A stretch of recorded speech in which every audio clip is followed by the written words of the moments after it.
కాసేపట్లో సిద్దిపేట జిల్లాలో తెలంగాణ సీఎం రేవంత్ రెడ్డి పర్యటించనున్నారు. హుస్నాబాద్ లో నిర్వహించనున్న ప్రజాపాలన వారోత్సవాల కార్యక్రమంలో ఆయన పాల్గొననున్నారు. అక్కన్నపేట రోడ్డులో ఏర్పాటు చేసిన బహిరంగ సభలో ఆయన ప్రసంగిస్తారు. ప్రజాపాలన ప్రభుత్వం ఏర్పడి 2 ఏళ్లు పూర్తయిన సందర్భంగా ఇప్పటి వరకు చేపట్టిన అభివృద్ధి భవిష్యత్తు కార్యాచరణను సీఎం రేవంత్ ప్రస్తావించనున్నారు.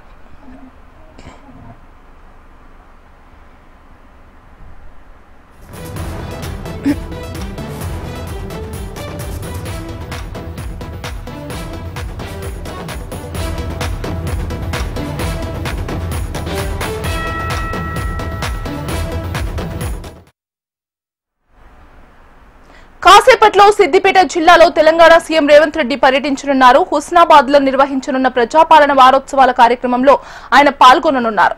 అక్కన్నపేట రోడ్డులో ఏర్పాటు చేసిన బహిరంగ సభలో ఆయన ప్రసంగిస్తారు. ప్రజాపాలన ప్రభుత్వం ఏర్పడి 2 ఏళ్లు పూర్తయిన సందర్భంగా ఇప్పటి వరకు చేపట్టిన అభివృద్ధి భవిష్యత్తు కార్యాచరణను CM Revanth ప్రస్తావించనున్నారు.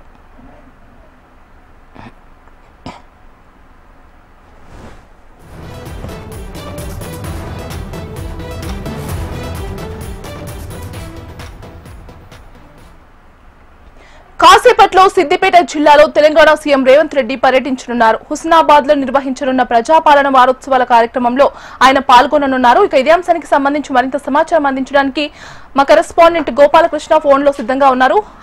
Gopalakrishna, ఈశ్వర్ను మరికొద్దిసేపట్లో CM Revanth Reddy Husnabad చేరుకోబోతున్నారు. CM హోదాలో ఆయన మొదటిసారి హుస్నాబాద్ కి వస్తున్నటువంటి నేపథ్యంలో కాంగ్రెస్ శ్రేణులు భారీ ఎత్తున స్వాగత ఏర్పాట్లు అయితే చేశాయి. మంత్రి పొన్నం ప్రభాకర్ దగ్గరుండి 2 రోజులుగా ఈ సభకు సంబంధించినటువంటి ఏర్పాట్లను పర్యవేక్షించారు. ఈ రోజు ముఖ్యమంత్రి రేవంత్ రెడ్డి హుస్నాబాద్ వచ్చిన తర్వాత మొదటగా హుస్నాబాద్ అభివృద్ధికి సంబంధించినటువంటి ప్రారంభోత్సవాలు శంకుస్థాపన చేయబోతా ఉన్నారు. ఆయన 206 కోట్ల రూపాయలకు సంబంధించినటువంటి పనులకు ఈ రోజు శంకుస్థాపన చేయబోతున్నారు. అందులో ముఖ్యంగా కీలకంగా ఉంది హుస్నాబాద్ లో శాతవాహన యూనివర్సిటీకి సంబంధించినటువంటి ఇంజనీరింగ్ కళాశాల భవనానికి ఆయన శంకుస్థాపన చేయబోతా ఉన్నారు. అట్లాగే హుస్నాబాద్ నుంచి కరీంనగర్ వయా చిగురుమామిడి నుంచి వెళ్లేటువంటి డబుల్ లైన్ దాన్ని ఇప్పుడు 4 లైన్ల దారిగా మార్చబోతా ఉన్నారు. దానికి సంబంధించి 80 కోట్ల రూపాయలతో శంకుస్థాపన చేసి పనులను ప్రారంభించబోతా ఉన్నారు. లేదా రకరకాల పనులను దాదాపు 200 కోట్ల రూపాయల అభివృద్ధి పనుల కోసం ఈయన ఈ రోజు శంకుస్థాపన చేయబోతా ఉన్నారు. దీంతో పాటుగా పంచాయతీ ఎలక్షన్ కి సంబంధించినటువంటి కోణంలో ఆయన ప్రచారాన్ని కూడా నిర్వహించేటువంటి అవకాశం కనబడుతుంది.